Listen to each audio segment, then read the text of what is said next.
Bueno, como ustedes, como ustedes habrán visto estas últimas semanas que empezamos a tener la clase, hemos tenido clases según especialidades donde nosotros tenemos respectivas funciones. Entonces, nosotros estamos, por no decirlo, bendecidos o de una carrera muy universal, que estamos en todos los ámbitos, estamos en todos los lugares. No hay ningún lugar donde no exista todo el personal de enfermería. Cuando digo personal de enfermería, incluyo a los técnicos, auxiliares y enfermeros, ¿ya? Entonces enfermería es una carrera muy universal que está en todos los ámbitos, podemos encontrarnos, como ustedes lo han visto, en todas las etapas de vida. Entonces, no es una etapa de vida, esta área, pero es una área muy importante en la persona, ¿no? Habíamos hablado de que hay dimensiones, dimensión física, cognitiva, social, espiritual y psicológica o psíquica, como la quisiéramos llamar. Entonces, nosotros también tenemos un rol en la parte psiquiátrica o parte psicológica. No es que somos psicólogas, pero nuestra carrera también tiene que abarcar un poco de esa área psicológica para poder tratar adecuadamente a nuestros pacientes, ¿ya? Recuerden que si nosotros tienen que ponerse en esta posición. Si nosotros nos enteramos de una enfermedad o queremos afrontar un estado, ¿no?, patológico, tenemos que estar conscientes de tener un adecuado afrontamiento y también fortalecer nuestra parte psicológica. Porque si nosotros nos decaemos ante cualquier tipo de enfermedad, por ejemplo, el famoso cáncer, nos diagnostican cáncer y la gran mayoría de personas se deprimen. ¿Y qué es lo que ustedes saben? ¿Qué tanta relación hay entre ponernos cabizbajos, desanimarnos, deprimirnos, ponernos ansiosos? Cualquier tipo de patología psicológica afecta a nuestro sistema inmunológico. Y ustedes dirán, pero Miki, ¿tiene que ver con la parte psicológica o con la parte física? Sí tiene que ver. Nosotros, por eso, es que en la actualidad, ¿qué es lo que estamos vivenciando? El virus del COVID. Entonces, cuando toda persona se entera que sufre del COVID, se empiezan a desanimar, piensan que van a acabar como las noticias nos los pintan, ¿no? En los hospitales, que necesitamos oxígeno, y se empiezan a sugestionar, a preocuparse, a ver el futuro, que van buscándose el balón de oxígeno. Entonces, las personas empiezan a crearse un mundo a futuro, digamos, de esa enfermedad. Y hay muchos casos que son asintomáticos que no llegan hasta los hospitales. Entonces, esas personas que son asintomáticas son porque su sistema inmune estaba fuerte y solamente hizo la batalla interna con el virus, pero la persona nunca sufrió las secuelas, o no sufrió los síntomas, mejor dicho.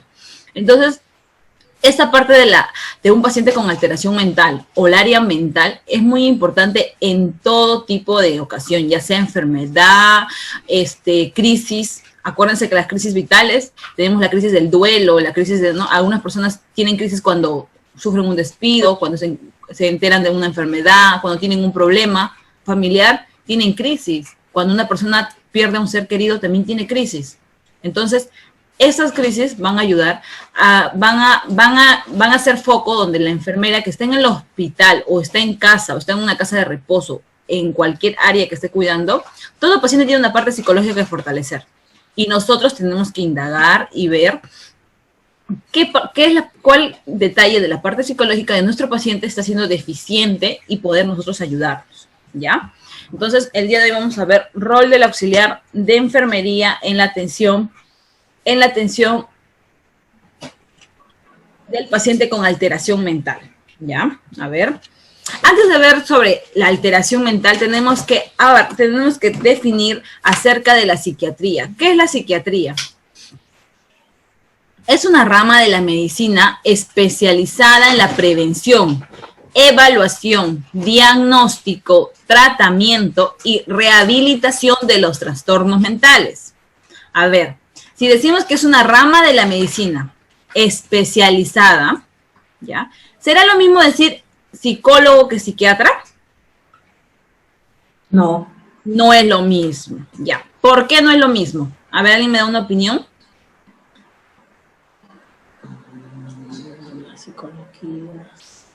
¿El psicólogo qué hace?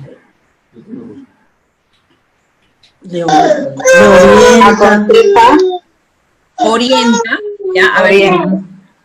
Juliana, Me aconseja. a ver, miren, a ver, ¿alguien ha escrito en el chat? No, nadie ha escrito en el chat. A ver, primero María Rosa y luego Juliana me da su opinión, a ver. O Juliana, a ver, Juliana primero me dice, luego María Rosa. A ver, ¿quién está en el audio? Para que no se crucen. ¿Juliana?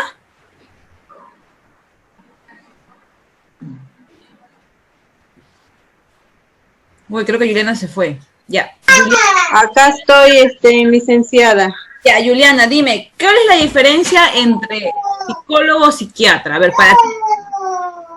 Creo que el psicólogo, bueno, orienta, aconseja y el psiquiatra, como es más a fondo, ¿no? Diagnostica y medica. Ya. Muy bien.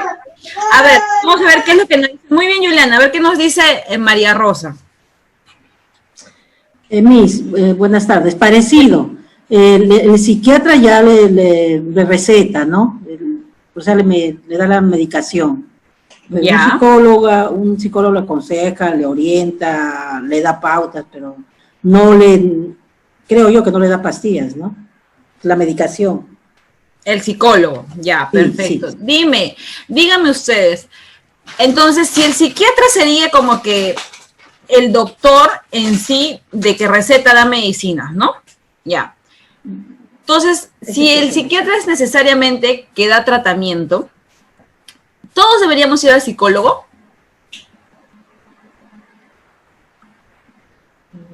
Todos. ¿Qué opinan? ¿Todos deberíamos ir al psicólogo? ¿Qué concepción tiene las personas, los ciudadanos, los peruanos, los de todo el mundo, con respecto a asistir a una cita psicológica? Yo creo que sí sería bueno. Sí sería bueno.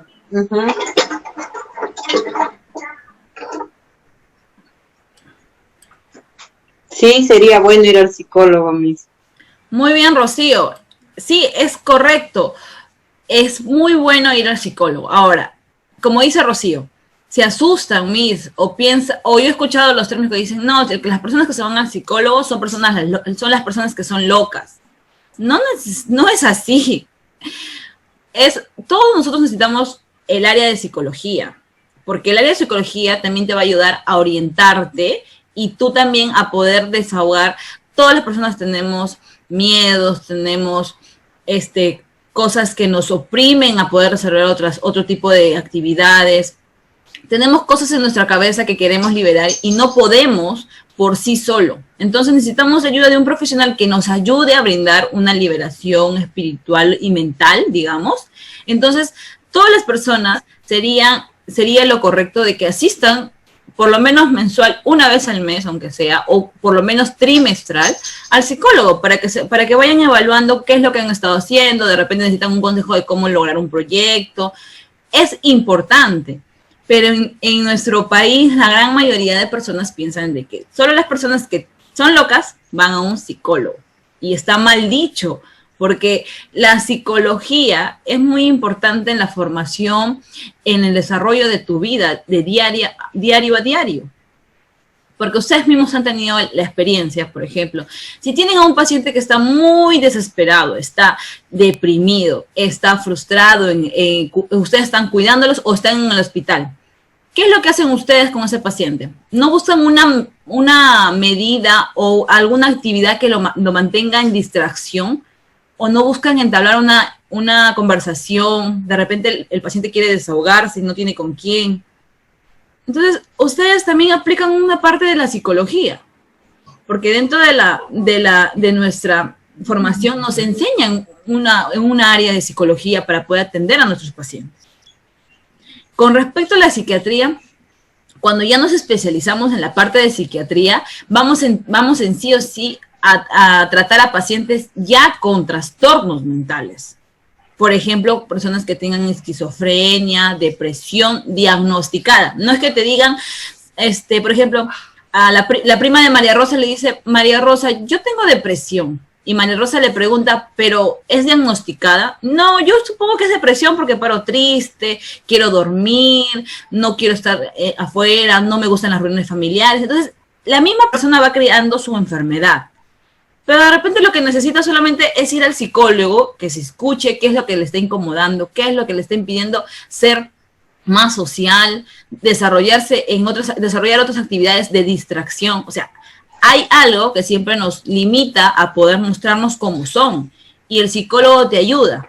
Si ya el psicólogo, por más de las terapias, no ha logrado un buen resultado, te pasan a un psiquiatra porque ya se denominaría como un trastorno. Entonces el psiquiatra trata, la diferencia entre psicólogo y psiquiatra es que el psiquiatra trata trastornos. O sea, sí o sí, él te da un diagnóstico de tu estado mental, ¿ya?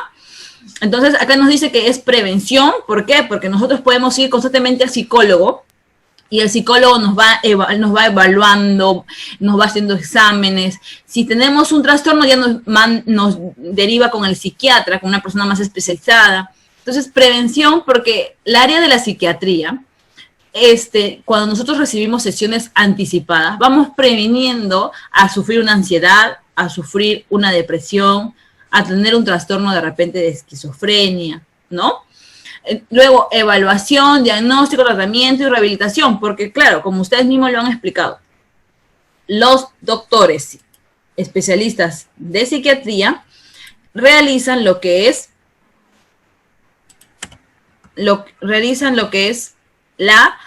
el tratamiento farmacológico, también terapéutico, que es también muy importante, ¿ya? Y si es que es necesario, la hospitalización. Ustedes conocen, bueno, no sé si han escuchado los hospitales psiquiátricos como el Noguchi, como el Arco Herrera, como hay uno que queda en Ate, se me fue el nombre. Ya, si me acuerdo. El Emilio Balizán, muy bien.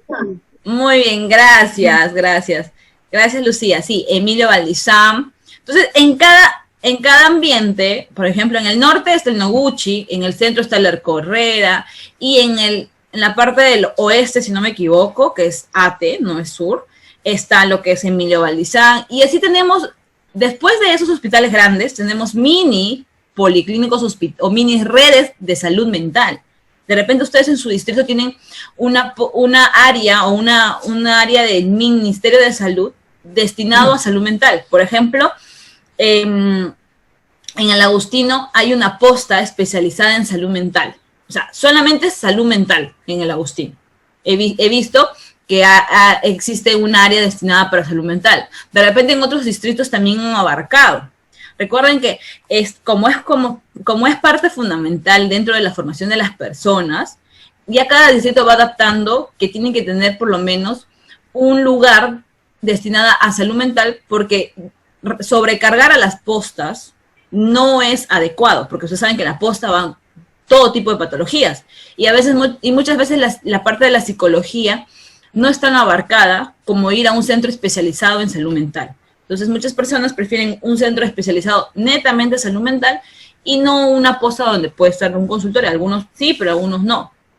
Y he tenido una gran acogida que algunos distritos, junto con el ministerio, hagan este tipo de área destinada solamente en centros para salud mental. Bueno. Ahora, la enfermería como psiquiatría. Es una área especializada del ejercicio de la enfermería que emplea las teorías del comportamiento como su ciencia, del comportamiento humano como su ciencia, y que se dedica a conocer al ser humano. Un momentito. Discúlpeme.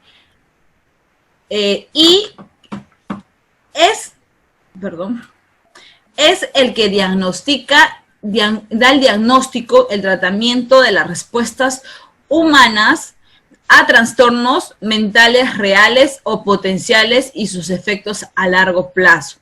Recuerden que nosotros nos basamos, cuando nosotros preguntamos a los pacientes acerca de cómo se siente, qué es lo que le causa este dolor, este malestar, ya. Eso es las respuestas humanas. Por ejemplo, yo me siento deprimida porque porque he tenido a un familiar que ha fallecido. Entonces, mi respuesta humana es que mi depresión está relacionado al duelo de la pérdida de un familiar. Entonces, vamos formando un diagnóstico de enfermería. Nosotros no hacemos diagnósticos médicos, hacemos diagnósticos de enfermería que es basado a respuestas humanas.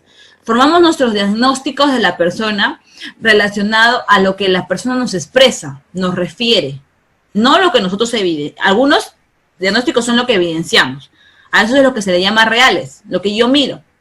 Tristeza, llanto, alegría, yo estoy observando. Potenciales que de repente más adelante tenga, si es tristeza más adelante, tenga un problema de repente de un grado de depresión o de repente potencial a un suicidio porque le veo los rasgos deprimentes, que es antisocial, negativo, ¿ya? El rol de la enfermera en esta área es educador, modelo, socializante y consejero. A ver, ¿por qué decimos que es educador? Porque nosotros vamos a realizar una consejería con este paciente y en esa consejería le vamos a brindar una capacitación acerca de lo que le está pasando, o si es que en caso no sabe, no conoce acerca de la enfermedad de la depresión, de la ansiedad, en la consejería yo le brindo qué es la depresión, cuáles son los síntomas. ¿Para qué? Para que él mismo se dé cuenta de que de repente sí está sufriendo esa enfermedad, pero no lo quiere admitir.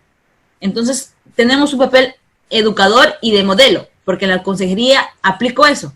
Doy mi consejería acerca del tema, ¿no? Y el mismo paciente admite que de repente está sufriendo esa enfermedad. No es que yo le estoy diciendo, no, usted sufre de depresión. No, la misma persona nos dice, posiblemente yo esté sufriendo eso, señorita. Entonces, él ya está admitiendo que puede ser una persona que sufra depresión. Socializante y consejero, es muy importante. Así como hemos hablado que el rol del auxiliar de enfermería tiene ciertos perfiles, ¿no? Empáticos, escucha activa, ser comprensivos, responsables, puntuales, benevolentes. Entonces también tenemos una parte de que tenemos que ser socializantes, porque nunca se ha visto el equipo de enfermería, que nosotros somos personal de salud, calladas, que no entablamos una entrevista, una conversación, porque si no, ¿cómo nosotros evaluamos a nuestros pacientes si nosotros no entablamos una comunicación? ¿Ya? Ahora vamos a pasar. ¿Hay personas recién que acaban de entrar? No, ¿no? No estamos las mismas, qué raro. ¿Ustedes conocen a la señorita Rebasa Isabel? Rebasa Morales Isabel Cristina. No, ninguno conoce. Yo no. Ya, ok. Sí, porque me están diciendo que va a entrar a la clase, pero no la veo. No veo que ha entrado. Me parece raro. Ya. Bueno. Habilidades. Habilidades del auxiliar de enfermería. 1, ser sensibles y tener simpatía. ¿Ya? También, ahora, no vayan a confundir simpatía con ser simpática.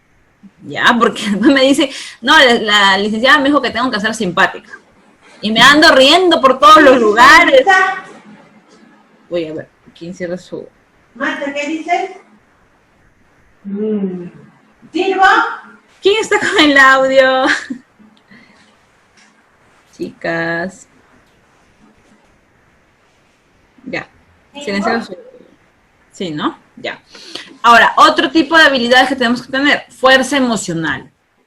Es muy importante, chicas, lo de la fuerza emocional. A ver, si encontramos a un paciente que llora y llora y llora, ¿nos pondremos a llorar con el paciente? No. No. Entonces, es muy importante que nosotros manejemos nuestra parte emocional, que sepamos controlar.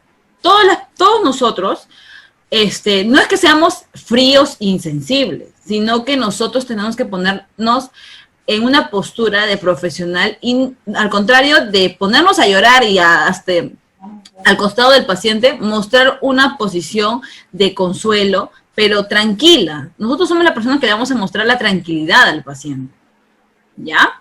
Si hay un paciente, por ejemplo, en los pacientes psiquiátricos, si ustedes llegan a tener la oportunidad de tener un paciente, no sé, esquizofrénico, agresivo, o sea, si un paciente por A o B, ustedes están que lo atienden, y como es un paciente de heteroagresividad, va a reaccionar. ¿Por qué? Porque te mira a ti como un enemigo. Entonces, de repente, no sé, te quiere pegar, y que Dios no quiera, te suele pegar. ¿Qué vas a hacer? ¿Tú también le vas a pegar? No. Entonces, tú tienes que comprender que cada enfermedad, cada trastorno, tiene que se manifiesta de ciertas maneras. Las personas que son heteroagresivas nos miran como si fuéramos sus enemigos y nos quieren lastimar. Pero tú tienes que tener mucha paciencia y mostrar tu parte emocional, controlar tu temperamento, a no querer reaccionar, porque bueno, a nadie nos va a gustar que nos agarren a cachetados o que nos golpeen, pero tenemos que controlar, porque tenemos que pensar, es un paciente con trastorno psiquiátrico, no sabe lo que está haciendo. Entonces, yo muestro mi tranquilidad y al contrario, le digo, lo que tú has hecho está mal, eso no se hace. Y voy interiorizando con él de que las acciones que le está provocando este trastorno son erróneas, no son adecuadas. Porque, ¿qué es lo que piensa el paciente? Que mientras que yo pegue a más personas, me siento más tranquilo. Pero no es porque él quiere, es porque su mente lo está pidiendo, le está obligando, como decir. Pero nosotros tenemos que tener ahí, ser constantes y perseverantes, decir no. Cada vez que la mente te pide hacer una cosa, tú tienes que ser más fuerte que esa mente. Decir no, no y no. Y tratar de nosotros entablar una conexión con el paciente para ayudarle a esta enfermedad. Tenía una experiencia de cuando estuve en el Noguchi, estaba con una adolescente de 21 años. Y mira, una adolescente de 21 años que me pareció muy maduro de su parte con su trastorno, tenía trastorno de esquizofrenia. La estaba entrevistando y la siguiente conversación que tuve, ya le estaba dando sus medicamentos. Y ella conscientemente me dice, señorita, yo no la quiero lastimar. ¿Se puede ir un momento y luego regresa? Y me sorprendió que me pida eso. Y yo le digo, ¿por qué? ¿Qué pasa? Y me dice, no, es que me están diciendo que le ahorque. Y yo como que, fue mi primera experiencia y me quedé como que sorprendida. Y le dije, no te preocupes, yo me retiro y cuando tú te sientas dispuesta, me buscas, yo voy a estar en el Star. Y después de un rato se acercó al Star y me dijo, ¿me puede dar un cuento para leer? Le di un cuento, luego hablamos y me dijo que ella por lo menos puede controlar eso. Me explicaba, ¿no? Que era como que una voz en su cabeza que le decía, pégale, lastímala, algo así. Y ella como que no quería hacerlo porque sabía que estaba mal y ella hacía, cualquier persona que estaba a su alrededor decía que se vaya, que se aleje, o si no ella misma se alejaba y se iba al jardín hasta que se le vaya todas las ideas o se le empieza a disminuir esas ideas. Y es muy sorprendente porque habrá sido porque es un era un tipo de esquizofrenia. Era un tipo de esquizofrenia. No sé quién está hablando, las voy a... Ya, a ver, vamos a ver. Porque era un tipo de esquizofrenia que implicaba, era un inicio de un grado 1, pero esas personas que sufren de esquizofrenia con mucho más tiempo no pueden llegar a controlar sus impulsos. Por eso cuando están en la calle, no sé si ustedes han visto, hay personas que dicen, me estás mirando feo, o sea, tú ni siquiera lo has mirado y te dicen que le estás mirando feo, o le dicen que le has hecho una mirada, o que piensan que le vas a pegar. Hay personas que reaccionan así, bueno, a mí me ha pasado, siempre hay personas que reaccionan en los carros de esa manera. Y entonces como yo soy profesional de salud, pienso, no, de repente es una persona esquizofrénica, mejor no le hago un lío, no le digo nada y me evito, mejor ni la miro ni nada. O sea, ni siquiera la estaba mirando, pero ella se hace la idea, ¿no? Entonces, las personas esquizofrénicas empiezan a hacerse una idea de una persona. Entonces, hay que tener mucho cuidado. Les voy a dejar como tarea, así que lean bastante de la esquizofrenia. Si tienen alguna consulta, me preguntan. Y la próxima clase hablamos, ¿no? o si nos da un tiempo, voy a buscar un video que he visto de esquizofrenia para que ustedes lo vean. Es una de las enfermedades con mucha más estadística en el Perú, ya sea adultos, jóvenes, es muy raro en niños, muy raro, pero sí existen los casos, y en adultos mayores. Entonces es una enfermedad que como la depresión, está abarcando su número estadístico, pero es muy importante saberlo, para saber cómo actuar. De repente tenemos en la familia una persona esquizofrénica y no sabemos cómo actuar, ¿no? Y la vemos como si fuera algo normal, ¿no? Si la esquizofrénica es tratada a tiempo, puede disminuir y puede llegar a tener su cura. Pero si es una esquizofrénica, es una persona con esquizofrenia de grado 3, grado 4, entonces el tratamiento perdura y ya pasamos a los tratamientos no sé si ustedes han escuchado los tratamientos con TAC, que son los tratamientos antiguamente que se realizaban con electromagnetismo, que son esos tipos de máquinas que les ponen en la cabeza y les hacen pasar electricidad. Ya, esos son los tratamientos antiguos, pero se siguen usando en la actualidad, pero dependiendo a qué grado esté la enfermedad. A una persona con grado 1 es muy raro que se les aplique, mayormente se les aplica a las personas de grado 3 o 4. Pero es muy trágico. A mí no yo también he visto esas terapias y no me gusta. Por más que quería estar presente al lado de mi paciente, no podía, porque para mí es una imagen muy fuerte, porque es como que ver a una persona que la están electrocutando y siento que le causa daño ese procedimiento, ¿no? Pero tiene una cierta asertividad y confiabilidad ante ese tipo de tratamiento, porque dicen que la electricidad va a ayudar a que tus neuronas se reubiquen, que haya una mejor conexión, porque esas personas que llegan a tener trastornos psicológicos son porque las neuronas, la parte neurológica no tiene una adecuada conexiones. Entonces, al momento de nosotros no tener adecuadas conexiones, vamos perdiendo mensajes. Ustedes saben que las neuronas son las que transmiten los mensajes. Entonces, eso es lo que va a perjudicar que los pacientes psiquiátricos reciben algunas veces esos tipo de tratamientos. Ya, no sé quién fue la que estaba hablando, pero ya bueno. Chicas, por favor, tienen que apagar su micrófono cuando estoy hablando, porque se escucha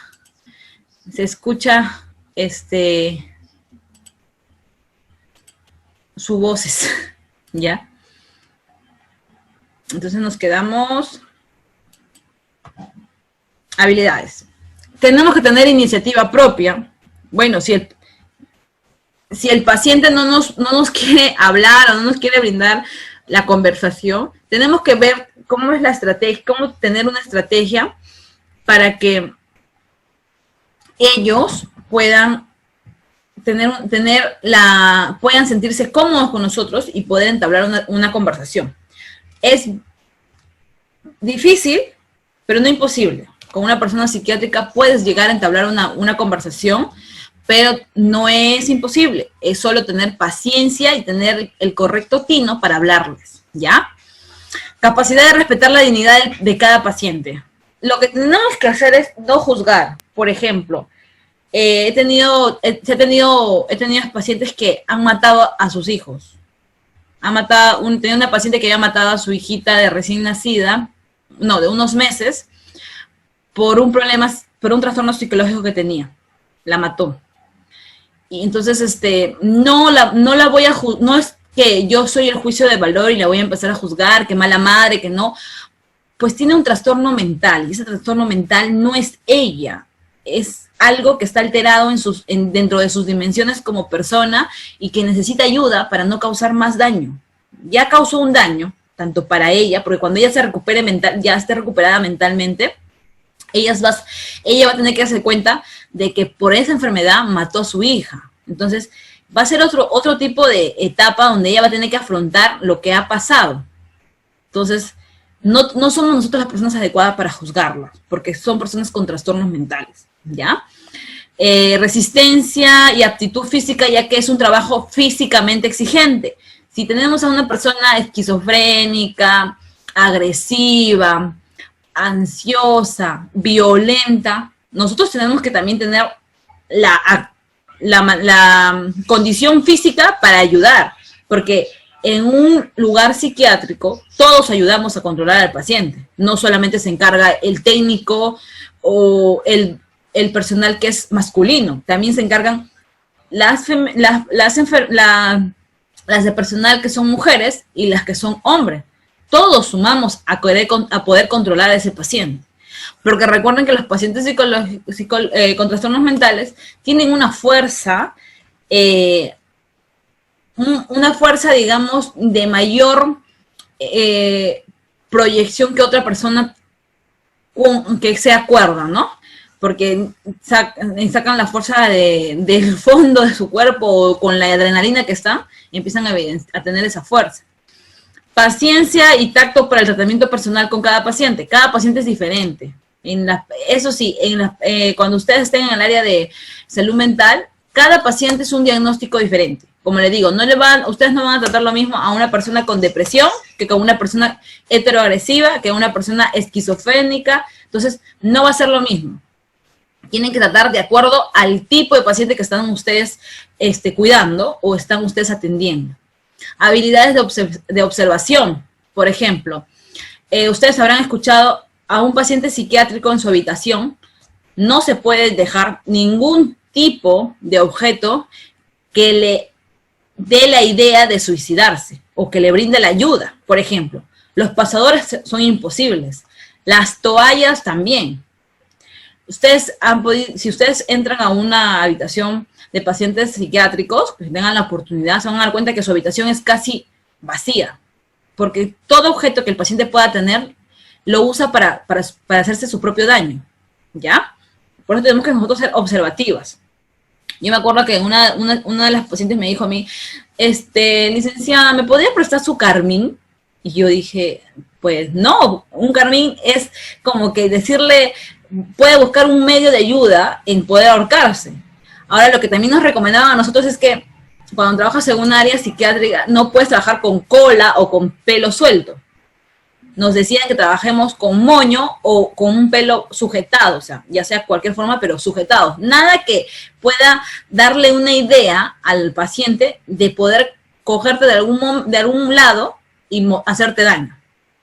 Entonces, tu uniforme también era simple. No podías estar con los lapiceros a simple vista, porque también podía haber puede haber la posibilidad de que él agarre el lapicero y con el lapicero te ataque, ¿no? Una tijera, peor. Cuando ustedes tengan la experiencia, cuando se aplican las inyecciones a los pacientes o los medicamentos, se les hace de manera, como a los niños, ¿no? Engañándoles, que no vean la aguja, no vean la ampolla, porque ellos piensan cualquier cosa que tú estás utilizando hacia ellos, piensan que es porque tú eres el malo y quieres causarle el daño. Entonces, muchas veces se les aplica la medicación a escondidas, o sea, se les va como que hablando, les va agarrando el brazo, le dicen, mira, esto, y sin que se dé cuenta, ya al toque tienen que inyectarlo y retirarse, porque son personas que van a reaccionar, ¿ya? Capacidad de tomar nota. Las personas psiquiátricas empiezan a hablar, y hablan, y tú tienes que tener una capacidad de tomar las notas. También no es que vas a tomar, si te cuenta su vida desde los 10 años hasta los 20, no vas a anotar los 10 años de su vida.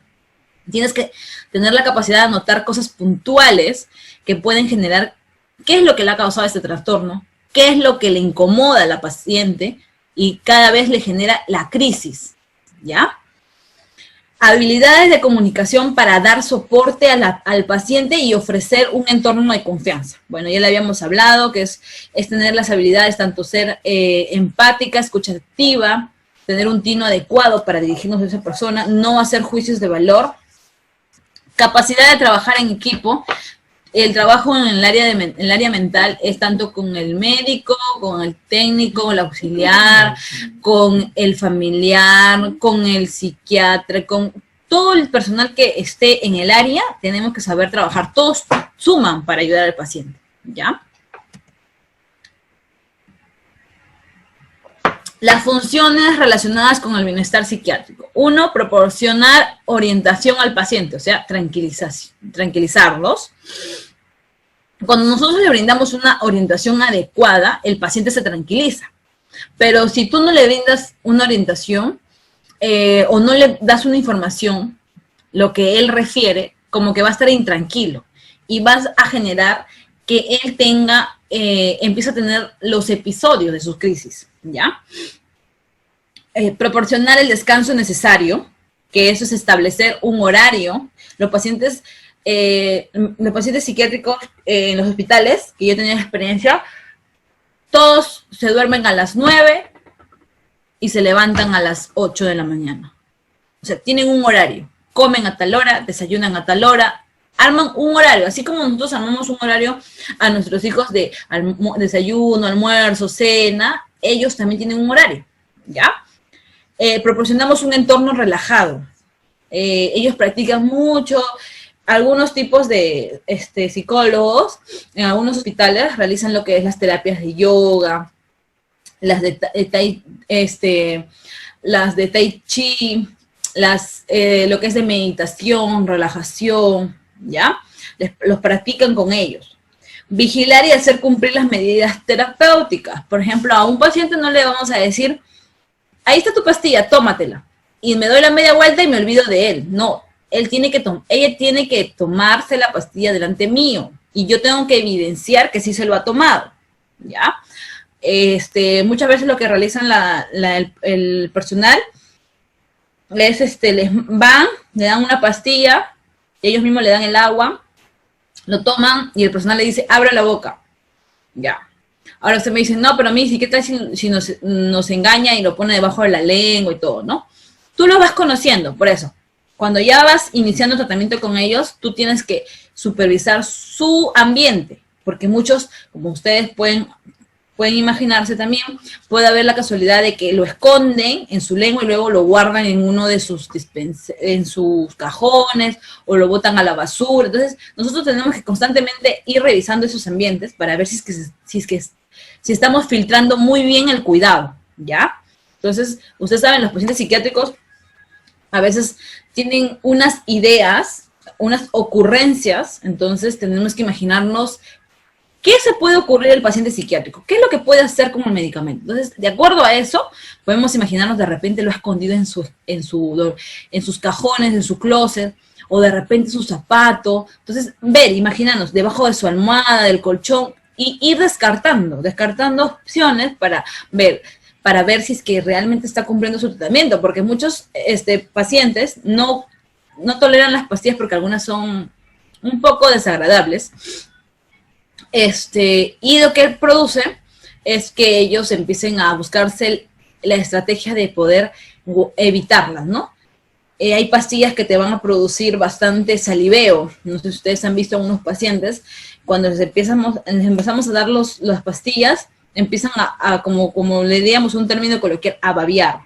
Y andan todo el día babeando y babeando y babeando. Es producto de lo que el efecto que le produce la pastilla. Entonces, muchos pacientes no quieren estar con esa sensación y tratan de buscar el medio de evitar la pastilla, ¿ya?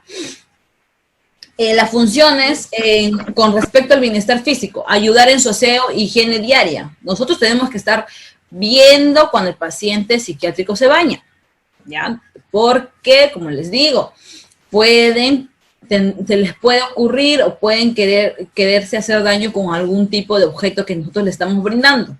Así ustedes digan, no, pero no creo que se haga nada con el jabón, o de repente sí, no sé, dudan, tienen que ponerse en el caso extremo. Ellos pueden utilizar cualquier tipo de objeto para causarse daño, ¿ya?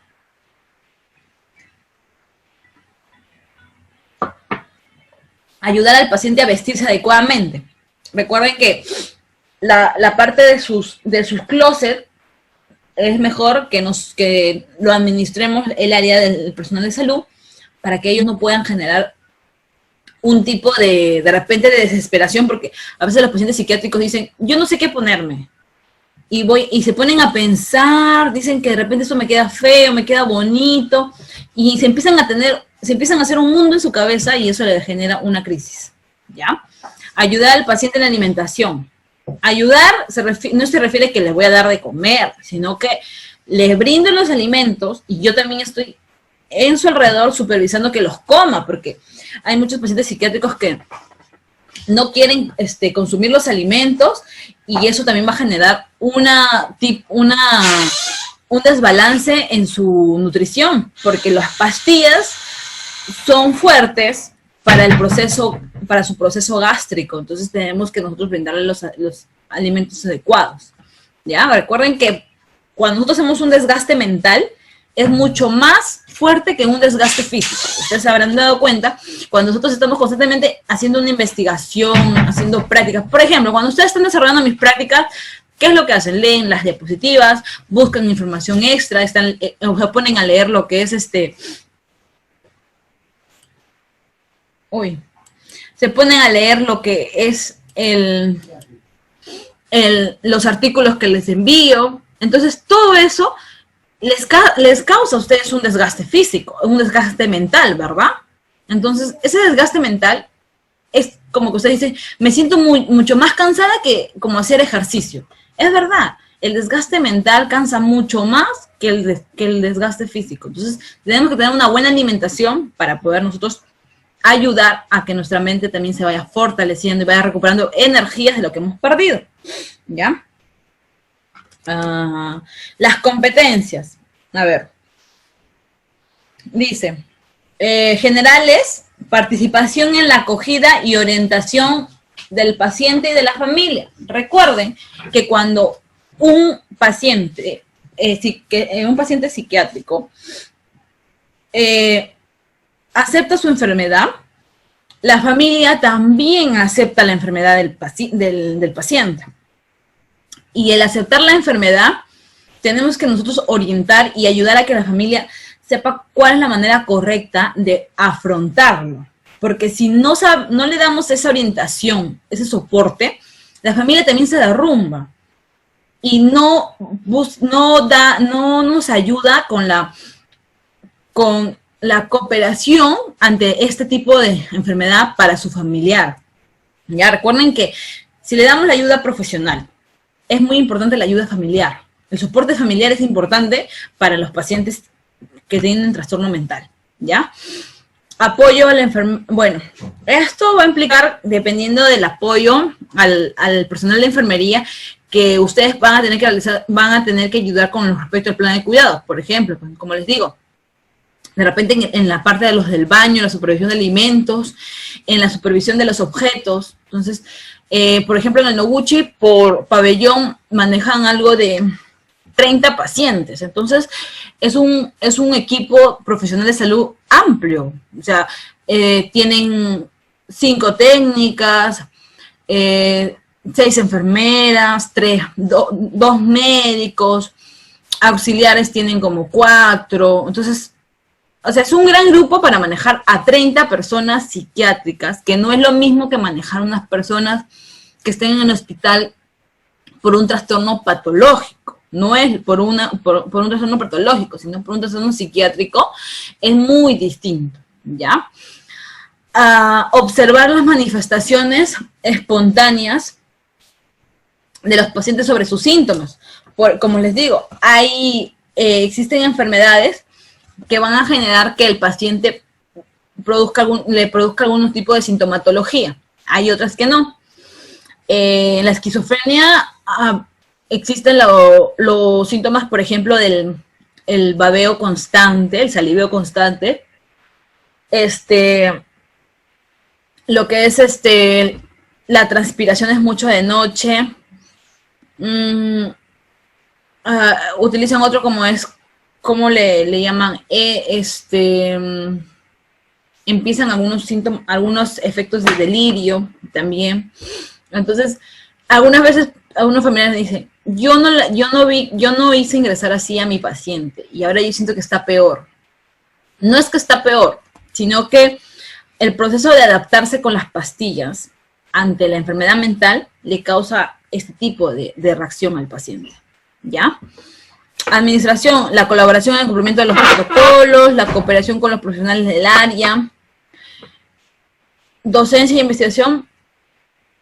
Es muy importante que ustedes, como parte del equipo que son, tienen que estar actualizándose, capacitándose constantemente si es que van a trabajar en un área de salud mental, para que ustedes se sumen a la ayuda del trabajo con los profesionales que se encuentran en el área, ¿ya?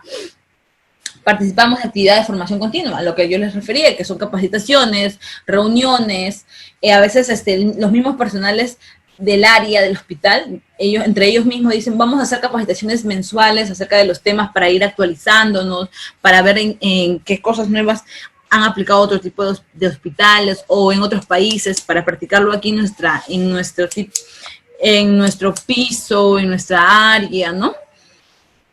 Participar en el desarrollo al nivel que corresponda a los programas de investigación. El área de salud mental es un área muy enriquecedora de trabajos de investigación, porque la mente es muy poderosa y misteriosa. Entonces, hay muchas cosas que nos falta descubrir de la mente, ¿ya? Al final me hacen acordar, les voy a recomendar una película que habla mucho de la mente, para que ustedes puedan visualizarlo y vean cuánta capacidad nosotros como personas tenemos del cerebro y cuánta capacidad nosotros lo desarrollamos y lo practicamos, pero cuánto del resto que no usamos nos puede ayudar bastante, ¿ya? Mitos de la enfermedad mental. Bueno, hay mitos, pues, ¿no? Enfermedad del intelecto, algunos le dicen enfermedad del intelecto, le llaman. Ah, tienes enfermedad del intelecto. Enfermedad del cuerpo con síntomas físicos, dicen los mitos. Enfermedad de la cultura o de la sociedad o donde ocurre. Muchas veces manifiestan y refieren que las enfermedades no son propias de cada siglo o de ir apareciendo, sino dicen, no, si esa enfermedad es de ese pueblito. Solamente las personas que son de ese pueblito tienen esa enfermedad. O sea, lo relacionan de esa manera. O las enfermedades de la clase baja, así son esas enfermedades, ¿no? Entonces, siempre ha habido una discriminación acerca de los trastornos mentales. O sea, las personas que son muy dotadas, que tienen eruditas, ¿no? No tienen enfermedades mentales. Y es mentira.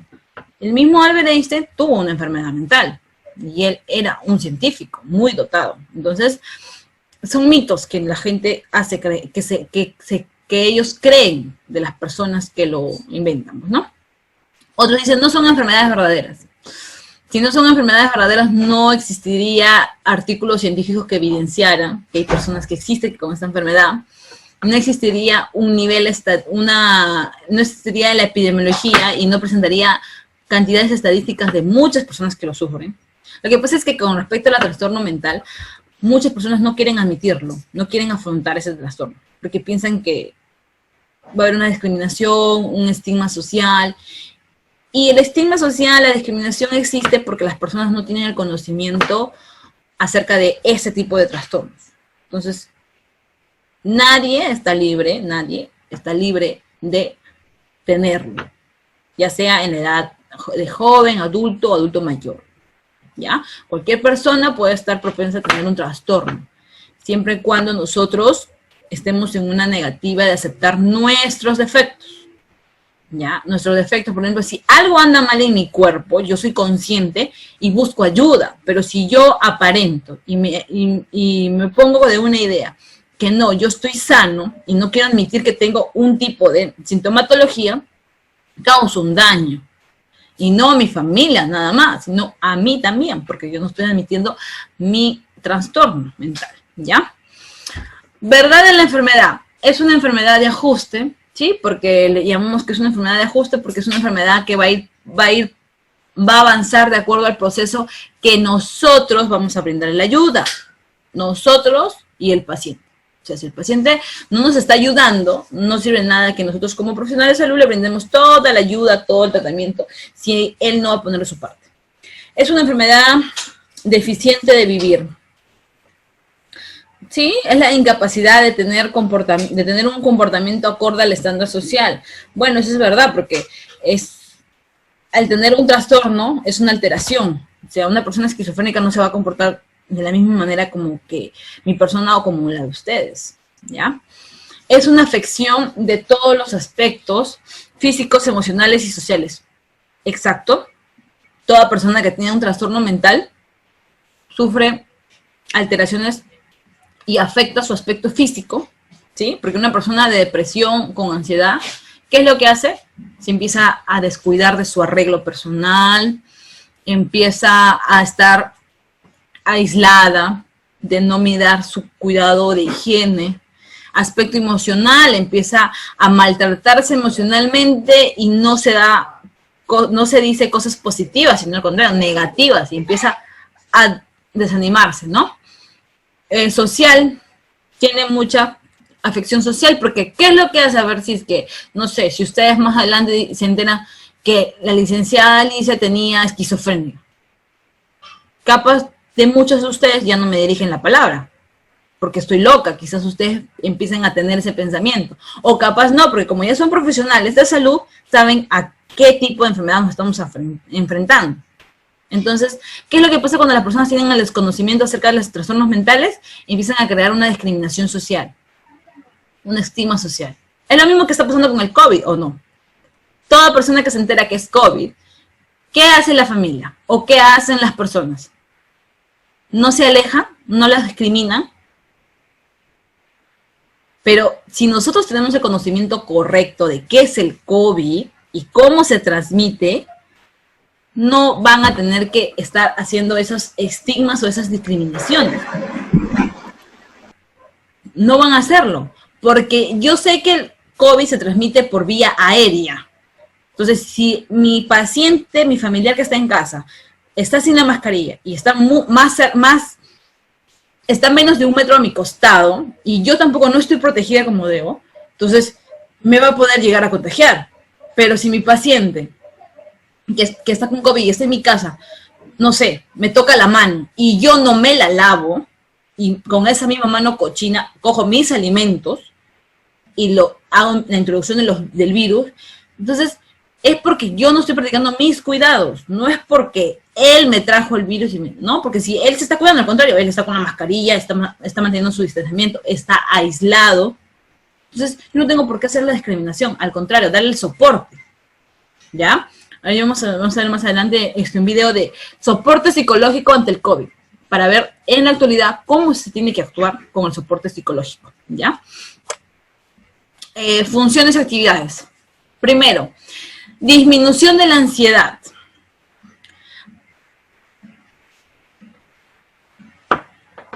Minimizar la apresión, temor o presagios relacionados con una fuente no identificada de peligro por adelantado. ¿Qué es una persona ansiosa? ¿Qué nos dice? La persona ansiosa empieza a tener este tipo de sintomatología, estar nervioso, estar preocupado, hay personas que son ansiosas y empiezan a sudar, a temblar. ¿Por qué? Porque empiezan a tener la sensación de tener una fuente de peligro, o sea que algo va a pasarme. Entonces empiezan a crearse ese tipo de peligro en la cabeza. ¿Cómo vamos a poder disminuir? Utilizar un enfoque sereno y sereno que dé seguridad al paciente.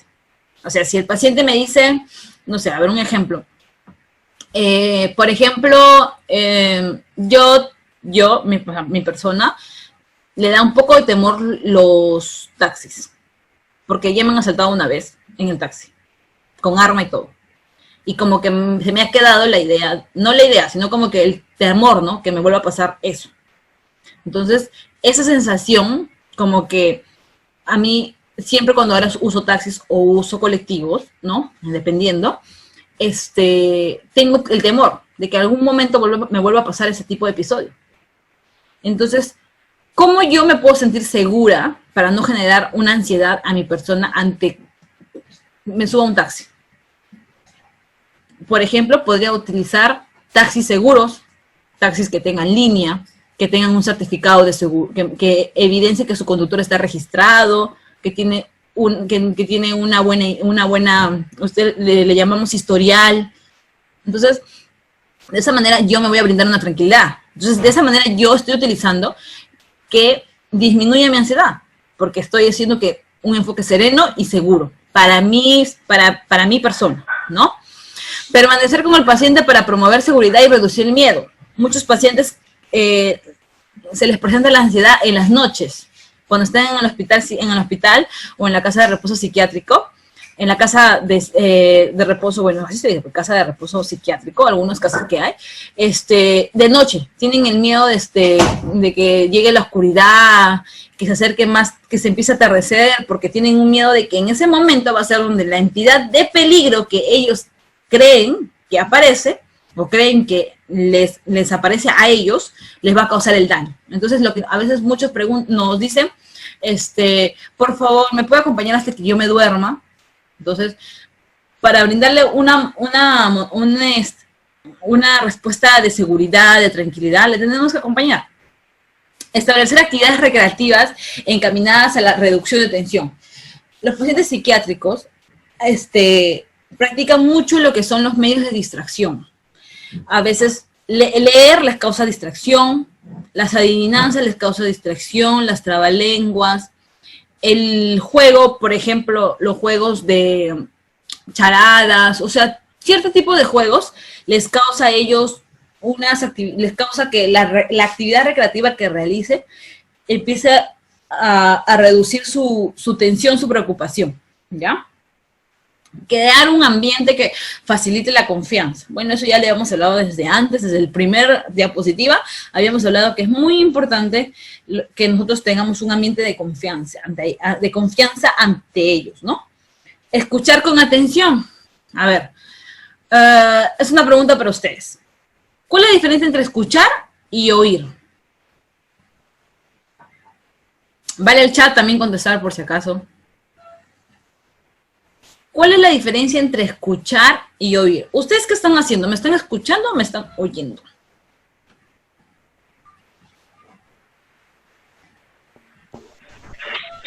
¿Oyendo?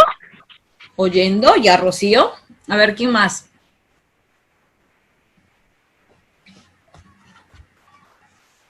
Escuchando. Escuchando, dice Shirley. Ya, muy bien.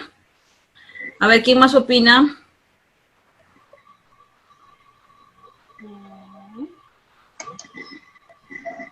Escuchar. Escuchando. ¿Quién me dijo escuchando? A ver, Hermelinda, ¿ya? A ver. Escuchando, Miss. Escuchando.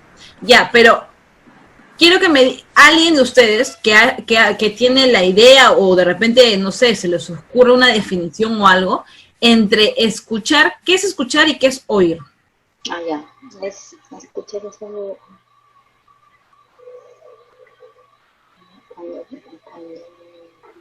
Escuchar es poner atención a algo. Escuchar es poner atención a algo. Shirley, ya. Y oír.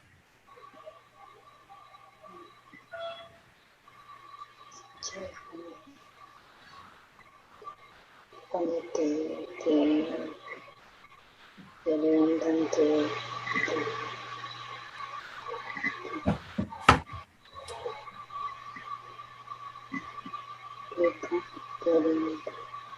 Rocío nos ¿Puedo dijo oír algo? oír algo, ya, a ver, alguien me puso algo en el chat. Querer oír Ya, algo. Juliana, escuchar es ver lo que estamos escuchando. Y oír es oír los ruidos. Bueno, nos hemos redundado ahí, pero sí. Cuando ustedes me dicen, me están escuchando, o sea, como que 3 o 4 personas me están escuchando y las demás entonces me están oyendo. Escuchar es diferente de oír. Mi buenas tardes. Ajá. Buenas tardes, Luz. Y oír es diferente a escuchar, ¿no? Sí hay diferencia, ¿no? Entonces sí nos damos cuenta que existe una diferencia entre escuchar y oír. Escuchar es cuando lo que yo te estoy hablando, tú lo estás entendiendo. O sea, no es que estás estás oyendo mi voz, ¿no? Con tu sentido del oído, tú me oyes mi voz.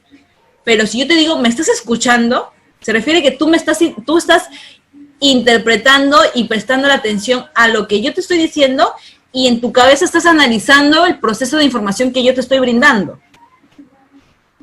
Entonces, cuando el paciente psiquiátrico habla contigo, tú le tienes que oír o escuchar. Escuchar.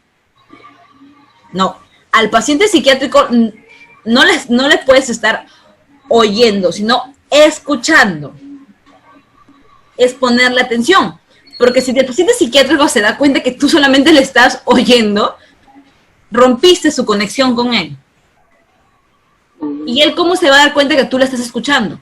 Por tu gesticulación de la cara, por las palabras que tú le estás respondiendo, por el proceso de conversación consecuente que le estás dando. ¿Ok? ¿Sí, Juliana? No, pues Juliana, tampoco no exageremos. Juliana nos dice que si es que el paciente se da cuenta que no le estamos escuchando, nos va a dar del alma, dice, ¿no? También puede ser la posibilidad, ¿no? Pero si es que es un paciente heteroagresivo, porque el paciente, como ustedes lo dicen, cuando están hablando con una amiga, ¿cómo le dicen a su amiga? Amiga, ábrete, yo te escucho. Algunos dicen eso, ¿no? Amiga, yo estoy abierta a escucharte. Entonces, la amiga se siente tranquila y segura al contarte todas las cosas que ella piensa, los problemas, porque tú la estás escuchando. No es que solamente la estás oyendo lo que ella te dice y ahí se acabó. Nunca opinaste algo, si ella te lo pidió, claro, porque si ella no te pide que opines, no vas a opinar, solamente vas a escucharlo. Entonces, son cosas muy diferentes, chicas, que nosotros como profesionales de salud tenemos que aprender. Hay cosas que el paciente nos va a decir y que tenemos que solamente oírlas y otras que hay que escucharlas. Por ejemplo, un paciente que se queja, no, pero que el seguro, que esto, que el otro, que el MINSA, no sé, es una corrupción, que no sé qué cosa, que el Congreso, esas cosas que no te suman para su evaluación, solamente las oyes. Pero las cosas que te sirven para su evaluación, para su salud, las escuchas. Porque son información que te van a ayudar en el tratamiento y en el progreso del paciente, ¿ya? Entonces, a veces muchas personas estamos acostumbradas y pensamos que son palabras iguales, y es muy diferente. Son pocas las personas que desarrollan la palabra escuchar, y la gran mayoría, ¿no? Digo las pocas, no, porque en la parte de salud mental es muy perseverante llegar a tener ese tipo de criterio, de saber escuchar y no solo oír, ¿ya? Ya me da frío agarrar el agua cada rato. Le pegamos esto.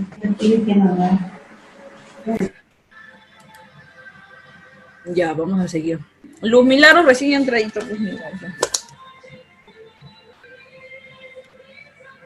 Luz Milagros, ya, perfecto.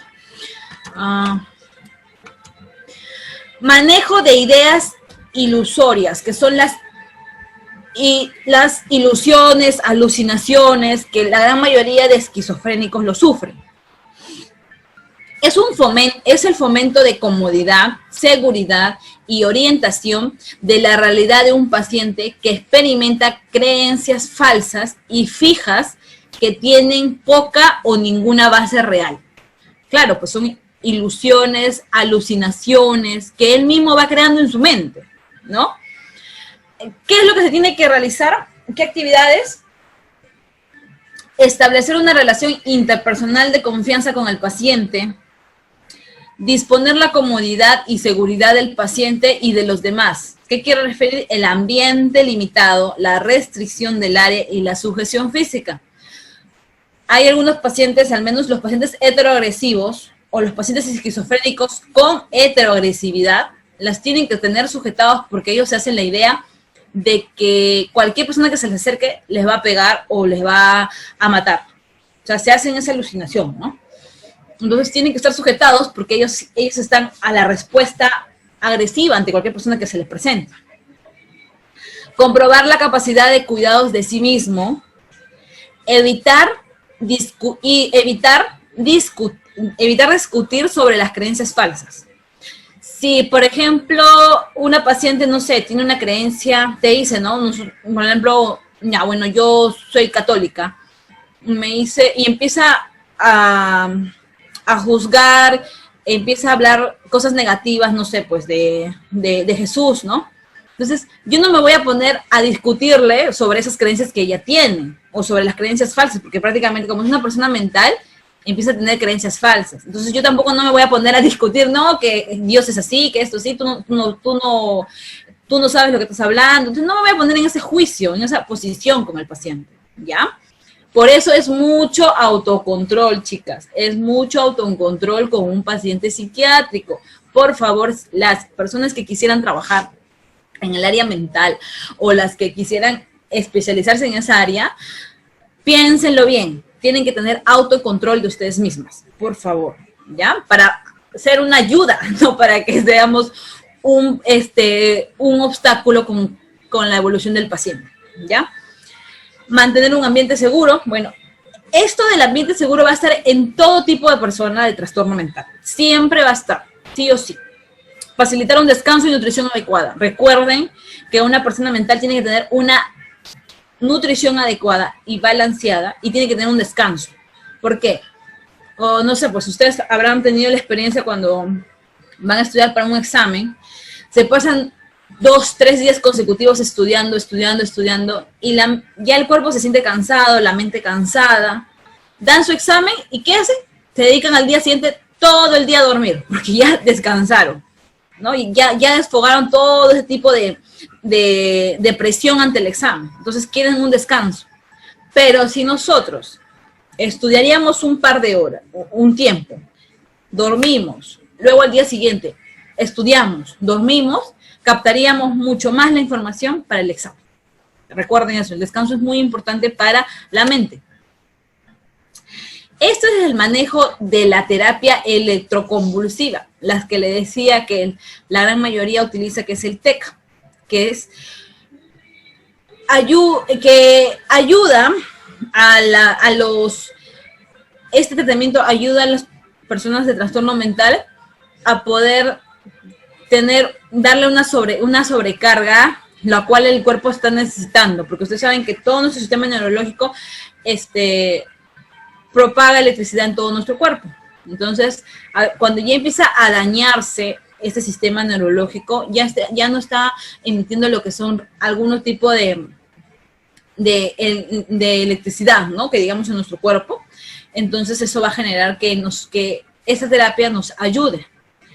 Entonces nosotros, ¿qué es lo que tenemos que realizar ante esta terapia? Ayudamos en el suministro seguro de la terapia electroconvulsiva. Colaboramos con el traslado del paciente, explicamos al paciente y a los familiares el tratamiento, ayudamos al paciente a vestirse con ropa poco ajustada, asegurarse que el paciente lleve pelo limpio, seco y sin adornos. Recuerden que es una terapia donde pasamos electricidad. Si el paciente no va con el cabello seco, vamos a generar una complicación. Se va a electrocutar literalmente, porque o sea, es el cabello seco. Saben que el agua hace conducción de electricidad. Sin adornos, sin aretes, sin collares, sin nada. Bueno, eso lo pongo también por si acaso, pero ningún paciente psiquiátrico anda con aretes, con collares, con pulseras en el área donde se encuentra. Dar apoyo emocional al paciente y familia si se considera necesario. Cuando los pacientes van a pasar este tipo de tratamiento de TEC, nosotros le informamos al familiar para que ellos firmen una autorización. Si ellos no firman la autorización, el paciente no puede pasar ese tratamiento.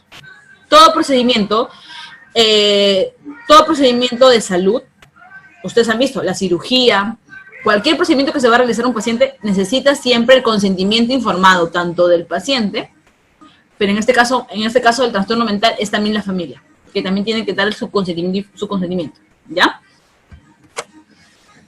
La sujeción física. Esta función se aplica para el control y la extracción de dispositivos de sujeción mecánica utilizadas para limitar la movilidad. O sea, este tipo de sujeción física limita la movilidad del paciente, ¿ya? Ayuda en las necesidades relacionadas con la nutrición, eliminación, hidratación y higiene personal. Si queremos bañar a un paciente que no se puede hacer en la ducha, se le va a tener que hacer, un baño en cama, se le tiene que sujetar, porque no es lo mismo que bañemos a un paciente en un hospital que esté sano, ¿no? Que esté sano en la parte mental. Si es un paciente heteroagresivo, lo vamos a tener que amarrar y le tenemos que dar la comida, le tenemos que alimentar, sí, nosotros darle la comida en la boca, pues, ¿no? Vigilar olor, temperatura y sensibilidad de las extremidades sujetadas.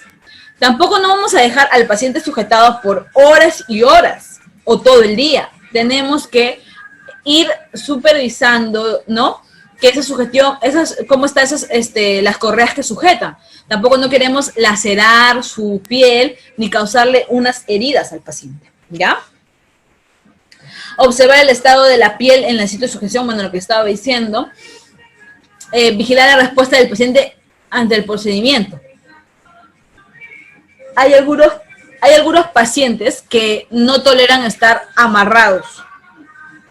Y el no tolerar estar amarrados genera en ellos que exista, digamos, unos síntomas post-sugestión. No sé, de repente se descompensan, se desvanecen, no sé, se desmayan. Hay ciertos síntomas que al no estar acostumbrado el paciente puede generar en su organismo, ¿ya?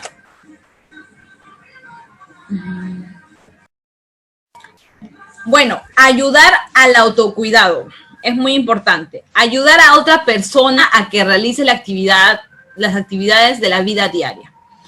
Eso nosotros vamos a realizarlo siempre en todo paciente, ya sea con trastorno mental o con cualquier tipo de patología, ¿ya? Nosotros tenemos que enseñar a los pacientes a que ellos mismos realicen su autocuidado. Por ejemplo, en este caso de personas de trastorno, tenemos que enseñarle a controlar su impulsividad, a controlar esos tipos de ideas que ellos están creando cuando se les presenta, tratar de enseñarles cómo tienen que disminuir ese grado de ansiedad, cómo tratar de recrearse para evitar la depresión. Entonces, cuando nosotros llegamos a poder generar en nuestros pacientes el autocuidado, hay que sentirnos muy satisfechos porque hemos logrado nuestro objetivo. Toda persona que se sabe autocuidar es una persona que siempre se va a estar cuidando a partir de adelante de lo que ha sufrido la enfermedad. Pero si nosotros no logramos el autocuidado entre los pacientes y salen de los hospitales por cualquier tipo de trastorno mental o psicológico o físico, ténganlo por seguro que ese paciente va a regresar. Y siempre lo vamos a tener en el hospital. ¿Y cuál es nuestro objetivo? Que nuestro paciente tenga la recuperación y el autocuidado por completo en casa por ellos mismos. Que sean conscientes que si ellos se cuidan, van a evitar cualquier complicación de su enfermedad. Pero muchas personas piensan que el hospital está 100% seguro para poder cuidarlos todo el resto de su vida que ellos se enferman. Pero eso está mal. Mientras que nosotros enseñemos el autocuidado, vamos a sentirnos satisfechos a que esa persona no reingrese al hospital, ¿ya? Porque estar en un hospital, tanto mental como de cualquier tipo de patología, no es bonito. Hay también, cada persona que no lo admita, sufre también una crisis en su vida por estar en un hospital, ¿ya? Entonces, es muy importante que nosotros, en todo tipo de situación que nos encontremos, generemos el autocuidado en nuestro paciente. Siempre. En el ejemplo del COVID, si tengo un paciente con COVID, ¿qué es mi función?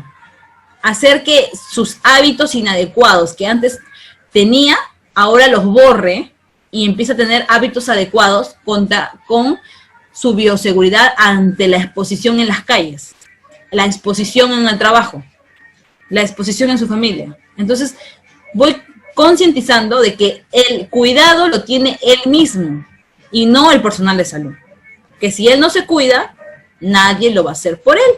Entonces, cada persona, entonces, por eso es lo mismo que en ustedes como profesionales de salud, si están trabajando y no están durmiendo sus horas adecuadas, ¿quién es responsable de esos propios síntomas que van a aparecer de aquí a más adelante? Son ustedes mismos, porque ustedes nos están autocuidando, ¿ya? Así que nosotros somos profesionales de salud, pero tampoco somos de roble, así que tengan mucho cuidado.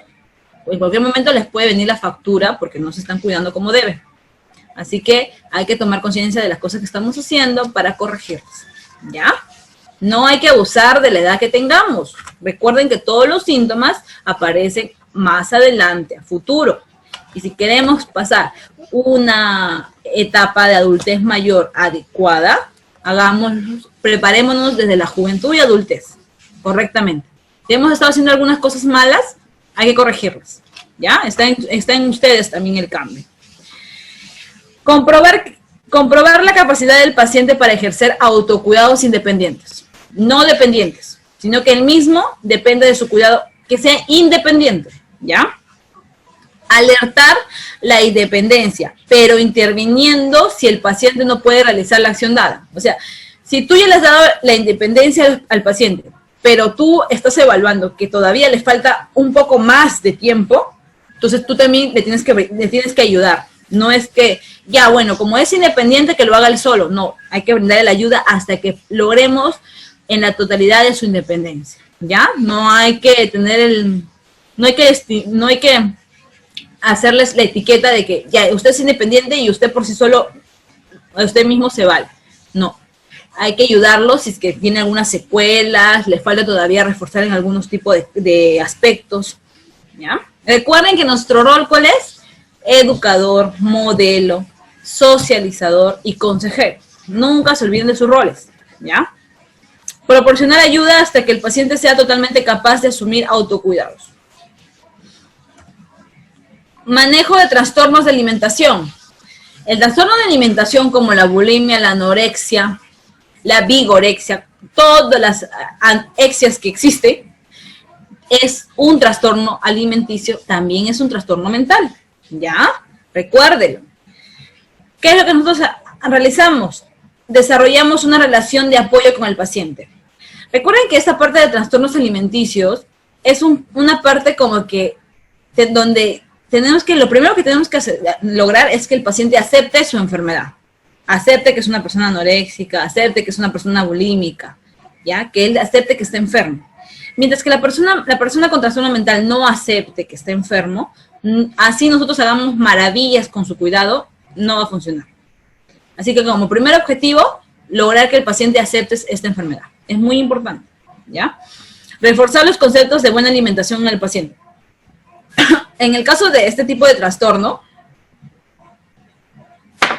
tenemos que ir reforzando en qué es lo que se considera como una buena alimentación, que por qué es importante el consumo de carbohidratos, por qué es importante el consumo de grasas, porque las personas anoréxicas tienen la etiqueta como que grasa no, prohibido. Pero no, tenemos que darle el concepto de que la grasa es muy importante en nuestro cuerpo con cierta medida, porque también los lípidos nos brindan energía. Lo mismo que nos brinda la glucosa, los lípidos también nos lo brindan. Entonces, es muy importante que en nuestro organismo tengamos un porcentaje de grasa.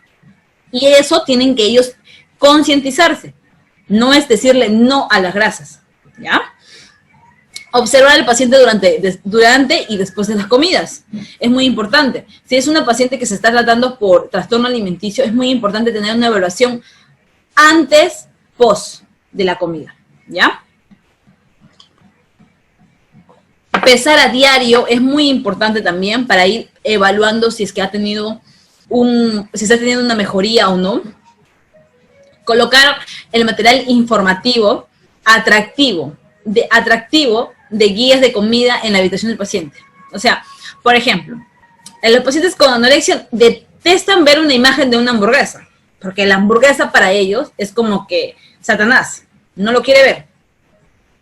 Pero si ustedes le ponen un pollo a la plancha con verduras, ellos van a ver que esa imagen y también le ponen el tipo de porcentaje balanceado que es, ellos van a darse cuenta que sí es importante para su organismo.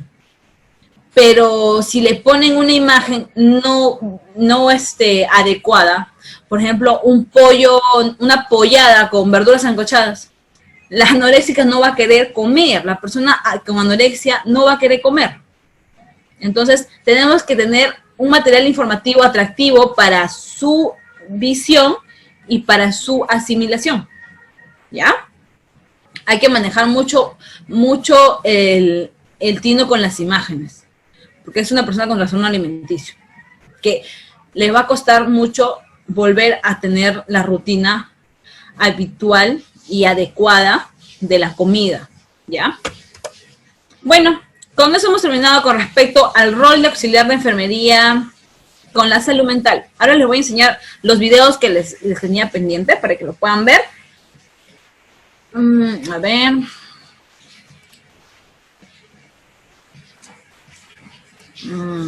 Ya. Espérenme.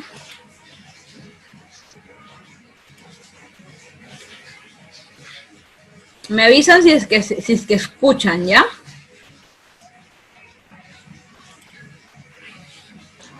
El Hospital Dr. Rodríguez Lafora para conocer la importante y complicada labor que allí desempeñan las enfermeras especialistas. ¿Escuchan? Sí, Miss. Ya. Sí, sí, Miss. Ya, vamos a ponerle Sí, más Miss, está grande. bien. Sí se ve, sí se escucha. Ya, perfecto. Ahora sí. En salud mental.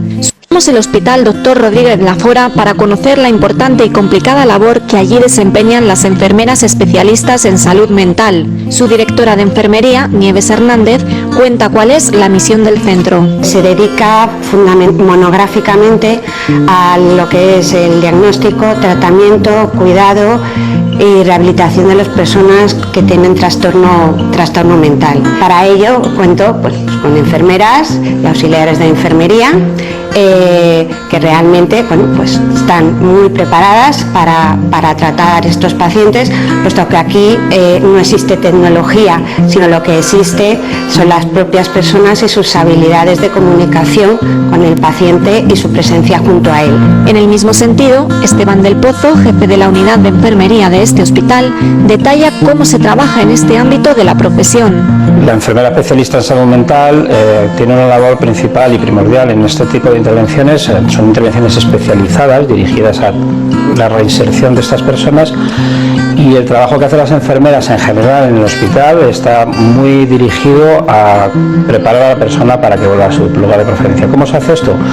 Pues creando sobre todo un vínculo con la persona a través de la relación terapéutica, como se decía, que tengan conciencia de que tienen enfermedad, de que tienen que tener un tratamiento y tomar ese tratamiento. Por otro lado, se les enseña a través de la educación para la salud, intervenciones grupales sobre todo, educación para la salud y psicoeducación, pues que tienen que llevar una vida libre de estrés y de consumo de tóxicos, sobre todo consumo de tóxicos, que es uno de los principales problemas que se nos presentan. Tal es el caso de César García, un paciente que lleva ingresado en el Dr. Rodríguez Lafora 13 días. Yo sufro lo que se llama una patología dual, porque por una parte tengo trastorno bipolar y por otro lado pues sufro una adicción, en este caso al alcohol. En esta ocasión, César sufrió una crisis maníaca.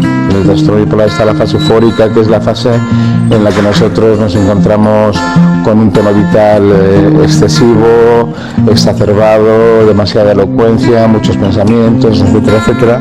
Y la fase de depresión, pues lógicamente lo contrario, ¿no? Una se acompaña con la otra siempre, no conviven juntas. En este caso ha sido por un brote maníaco de eso, como comento, con pequeños síntomas, y poco a poco, día a día, me ha ido creciendo una especie de aura irreal, ¿no?, que me ha traído al ingreso. Y es que aunque conoce perfectamente su enfermedad, pues convive con ella desde hace 25 años, aún no ha aprendido a controlarla del todo. Uno cree que lo ha aprendido, pero sin embargo termina ingresando, con lo cual es que no lo ha aprendido del todo.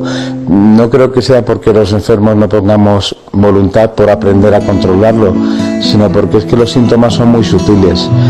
No se manifiestan como una fiebre, no se manifiestan como una herida que se abre, sino como pequeñas cosas que van sumando, y de repente te encuentras en un momento de crisis sin haber sabido que han sido por suma de pequeñas cosas, ¿no? A pesar de las dificultades que se le presentan, César asegura llevar una vida bastante aceptable. No es lo que uno busca, no es lo que uno quisiera. Sin embargo, sí creo que lo que hay que hacer es aceptarlo. Entonces, al final, si uno trabaja mucho la aceptación de que es un enfermo mental y de que tiene que seguir pautas y rutinas distintas a las de la gente, entre comillas, normal, o que al menos no parece trastorno, bueno, pues puedes llevar una vida normal, satisfactoria. Pues no sé, es que la vida satisfactoria tampoco la lleva un porcentaje muy alto de la población. No solamente somos los enfermos mentales los que no estamos contentos con nuestra vida. En esta aceptación y saber llevar la enfermedad tienen mucho que ver los profesionales sanitarios que le han tratado, y en especial las enfermeras. Yo la verdad es que de este hospital solamente puedo hablar bien, y lo digo con toda la sinceridad del mundo, porque primero creo que la labor que se hace aquí dentro es muy difícil. Yo de las enfermeras todos son buenas palabras. Yo estoy muy contento con el trato que yo personalmente recibo y con el que percibo que reciben mis compañeros. Ya sé más cosas y ya pregunto menos, pero sí recuerdo que en los primeros ingresos hablé bastante con las enfermeras sobre el porqué del trastorno, sobre por qué estaba en ese momento de crisis y tal, y sí recibí una ayuda bastante, recibí consejos y palabras que todavía recuerdo incluso y que fueron importantes. Y fuera del consejo y de las palabras está el cariño, que creo que es el componente más importante que puedes recibir cuando estás en un momento en que necesitas que alguien te dé un apoyo. Blanca Reyes es otra de las enfermeras de salud mental de este hospital. Siente pasión por esta especialidad y asegura que no se ve trabajando en un campo diferente. En lo que a enfermería se refiere, casi puedo decir que no me hablen de otra cosa que no sea salud mental. Trabajar como enfermera de salud mental te ayuda a ver la realidad de la vida diaria de muchas personas que tienen una situación muy difícil a nivel familiar, a nivel social, a nivel de salud. Reconforta mucho trabajar con pacientes de salud mental. A nivel personal, gratifica. En muchas ocasiones te encuentras con situaciones muy difíciles de manejar, pero el balance es muy positivo. Como paciente, César García lanza una reflexión para la sociedad acerca del estigma que supone para una persona padecer una enfermedad de salud mental. Un estigma que, en su opinión, aún está lejos de erradicarse. Un enfermo mental no es una persona que busca ser problemática. Un enfermo mental es una persona problemática en sí misma por su problema, por su dolencia, como es problemático tener una diabetes o tener un cáncer, igual de problemático. Lo que ocurre es que las enfermedades mentales generan problemas también en el entorno, y ahí es más difícil entender, ahí es donde se crea el estigma del que hablas. Pero francamente creo que ese estigma, pues como todo en la vida, como todo en la historia de la humanidad, se irá diluyendo con el paso del tiempo. No podemos reivindicarlo para que ya mañana a los enfermos mentales se nos vea como personas normales. Esa reivindicación no conduciría ahora mismo a nada. Lo que tenemos que tener es paciencia y seguir trabajando.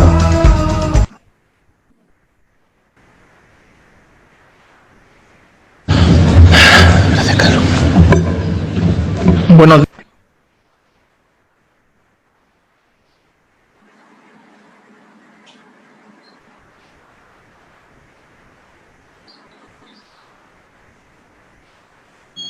La enfermería en salud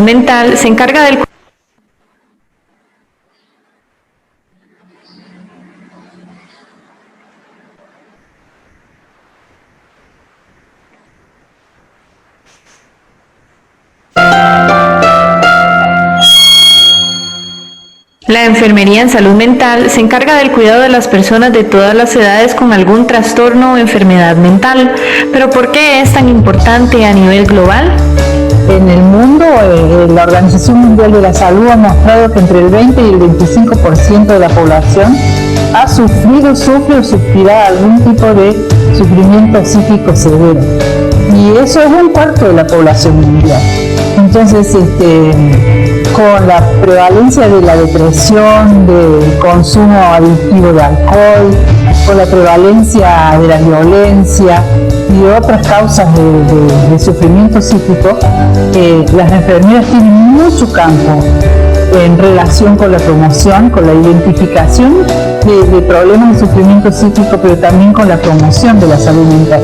Así las cosas, según la experta, enfermería en salud mental tiene retos que sin duda van más allá del nivel hospitalario. Los servicios de salud mental están en un proceso de cambio, de transición entre un modelo psiquiátrico tradicional centrado en el hospital psiquiátrico hacia un modelo comunitario de salud mental que genera espacios de salud mental en todos los ámbitos sociales, pero principalmente en la familia, en las organizaciones de la comunidad, en los hospitales generales, incluyendo allí la atención de salud mental, para trabajar con la familia, para proteger y promover la salud mental de la familia, para trabajar en las instituciones de la comunidad, como digo, en la escuela, en la parroquia, con grupos como los policías, bomberos, con muchos grupos que pueden capacitar para mejorar la salud mental. Ojalá cada comunidad, cada barrio, cada espacio comunitario dentro de una sociedad o de una provincia o de una ciudad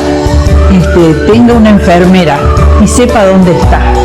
Porque cuando una situación de crisis emocional, de crisis social, una situación de violencia, de incertidumbre o de inseguridad sucede en la familia, así como cuando sucede un aumento de la tensión arterial, está una enfermera para acompañarlo, para ayudarlo y para acompañarlo sobre todo en encontrar su propia solución a su problema. En un mundo que cada vez más necesita de la salud mental, la especialista hace un llamado a los profesionales de enfermería en esta área a continuar en capacitación y actualización permanente en cuanto a las situaciones de sufrimiento psíquico y a adherir en la salud humana un alto componente de amor característico de enfermería.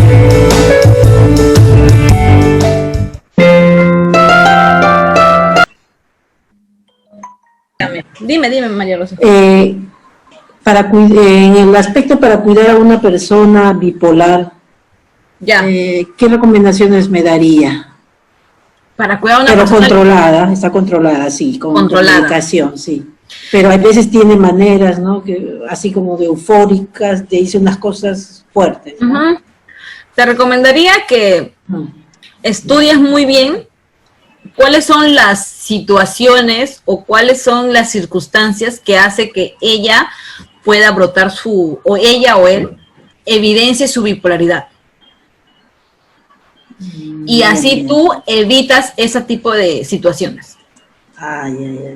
Porque si es una persona bipolar que está con tratamiento, o sea, está medicada, todo, lo único que nosotros podemos hacer por nuestra parte es evitar que ella pueda producir o pueda reaccionar sus crisis de bipolaridad.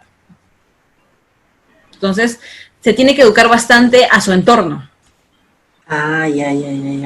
Tú tienes que educarla a su entorno, explicarle de qué consiste la enfermedad, de que este tipo de circunstancias va a generar que ella nos pueda mostrar el bipolarismo que se encuentra, porque algunos bipolares son agresivos, algunos bipolares pueden reaccionar de una manera, es que la bipolaridad nos enseña dos personalidades. Claro. Entonces, de repente ella nos puede enseñar una personalidad que puede ser muy eufórica, muy agresiva, y nos puede enseñar otra personalidad donde es cabizbaja, que se empieza a deprimir, está con una tristeza. Entonces, con ella no funciona ni lo extremo, ni lo muy extremo, ni lo muy bajo. O sea, es el nivel intermedio y tenemos que mantener a esa persona en el intermedio. Entonces, nosotros más hacemos lo que vamos a realizar es la prevención a evitar sus crisis. Porque tratamiento lo recibe, pero de nada sirve que nosotros tengamos a un paciente con trastorno mental con fármaco, y no le brindemos el apoyo y la ayuda, como habíamos visto en las diapositivas. Es muy importante que nosotros ayudemos con la parte de la asertividad, de la escucha activa, de ser empáticos, de no utilizar juicios de valor. Las personas con bipolaridad, si tú le aplicas juicios de valor, ellos al toque van a reaccionar y vas a generar una discusión. Entonces, tienes que manejar muy bien eso y tú tienes que tener mucha paciencia y con autocontrol. las personas de su alrededor tienen que tener autocontrol. Porque a una persona de bipolaridad, que es bipolar, tú le pides autocontrol y a veces le cuesta. Pero tú, que eres una persona que no tienes un trastorno mental, no te va a costar tanto tu autocontrol. Lo puedes tú manejar. Todo perfecto, entonces. A mí me parece una clase muy bonita, muy interesante, licenciada, porque lo que es yo, tengo un poco de temor, así, a los pacientes psiquiátricos. Tengo miedo porque algunos son muy, como dices, ustedes son agresivos. Sí, gran mayoría de los pacientes psiquiátricos son agresivos, pero muestran esa agresividad porque se desesperan con todo el proceso mental que sufren. Entonces, es muy difícil que yo les diga a ustedes y que yo también realice y decir, hay que ponernos en el lugar del otro, ¿no? Es muy difícil porque nosotros no vamos a sentir esos pensamientos negativos o esos pensamientos que les van que a ellos les va a permitir hacer daño a sus seres queridos. Entonces, es muy tedioso, pero como te digo, no es imposible. O sea, sí tienes que tener ciertas cualidades para que puedas trabajar en esta área, porque, o si no, te vas a terminar enfermando tú. Entonces tienes que tener un adecuado soporte, ¿ya? Yo estoy convencida de que cada profesional de salud es bueno en el área que le corresponde. Por ejemplo, a mí no me gusta trabajar con pacientes oncológicos. Y no es que los discrimino ni nada, sino que yo tengo, mi personalidad es muy alegre, muy motivadora, muy pilas. O sea, me gusta estar en ese ambiente. Y los pacientes oncológicos por las quimioterapias son como que decaídos, pero es por mismo la quimioterapia, no es porque ellos quieren, es por esa quimioterapia. Entonces, yo sentiría que no me gustaría ver a mis pacientes así. Pero hay otras colegas que son de un fuerte temperamento, o sea, tienen un perfil adecuado para trabajar en área oncológica. Pero yo lo digo porque he tenido una experiencia nada más. En área oncológica estuve unas semanas así para ver cómo es que es un área, ¿no? Cuando me estaba preparando. Y no me gustó. Entonces dije, seguro ese no es mi área. Pero, por ejemplo, área de geriatría, de neonatología, en área de salud mental, adolescente, a mí me gusta. Pero ¿qué es adolescente? O sea, los adolescentes son personas muy sensibles a poder obtener estos tipos de trastornos.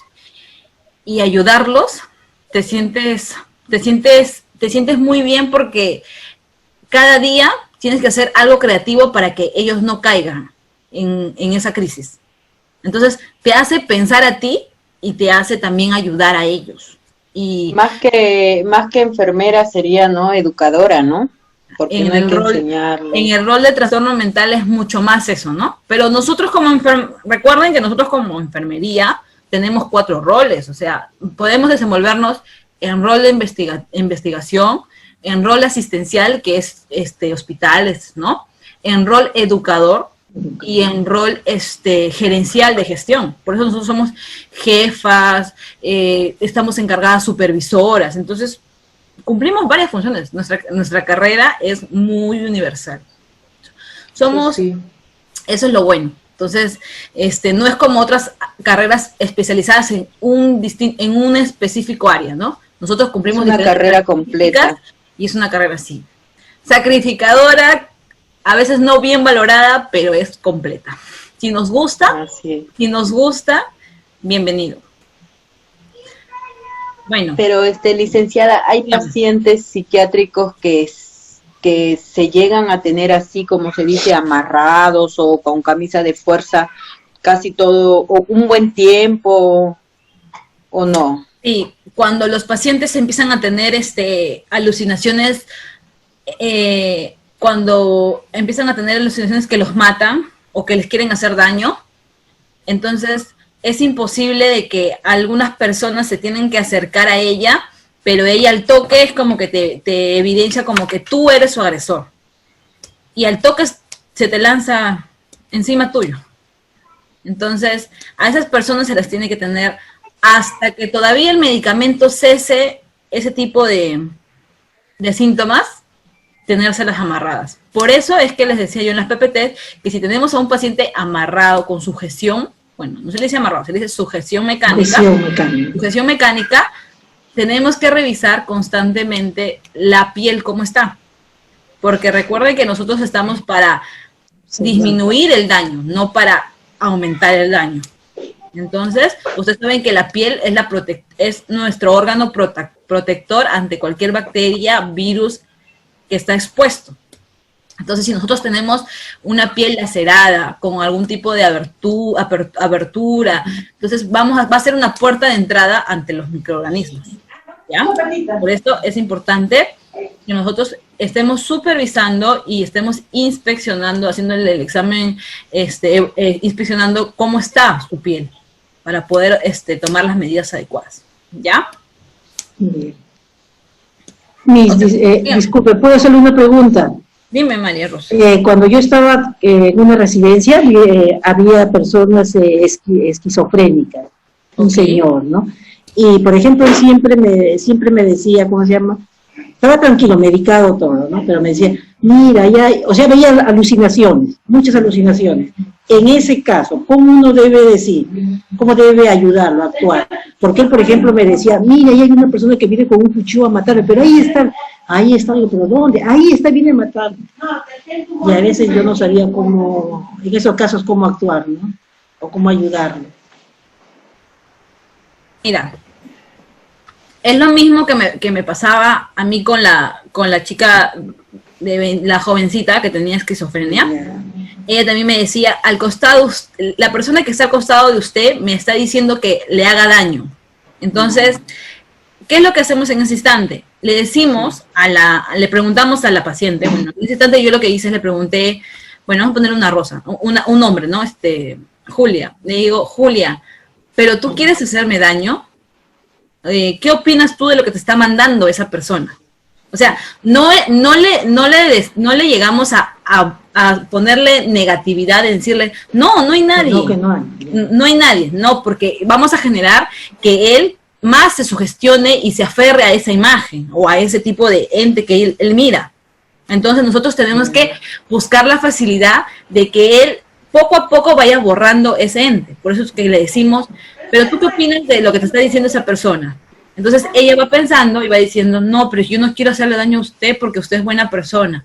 Ya, entonces no le hagas caso. Más bien, concéntrate en lo que te estoy hablando y déjalo que él hable y se va a aburrir y se va a ir.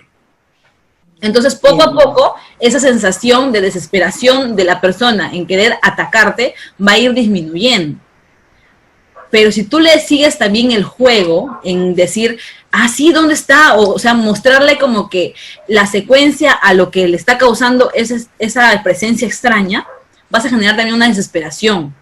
Lo mejor es apaciguarlo, mostrarle tranquilidad y seguridad, ¿no? Hay muchas personas que, bueno, lo que le dije a ella era eso, que ¿qué opinas tú que me quiere hacer daño? Y me dijo, no, pero yo no quiero hacerle daño a usted, señorita. Y le digo, ya, está bien, entonces no me hagas daño. Mira, entonces, ¿qué propones tú? Y ella misma, ahí fue donde me dijo, se puede ir para que yo pueda disminuir esos pensamientos y de luego yo la busco o luego yo la vuelvo a ver. Entonces yo dije, ya, me voy a retirar y cuando te sientas más tranquila, me buscas. Entonces, la misma persona va buscando su autocuidado. Si ella cree que mejor no es atacar, sino decide a la persona que se vaya, ya. Pero ¿qué es lo que va a pasar si es que esa persona estuviera con su familiar?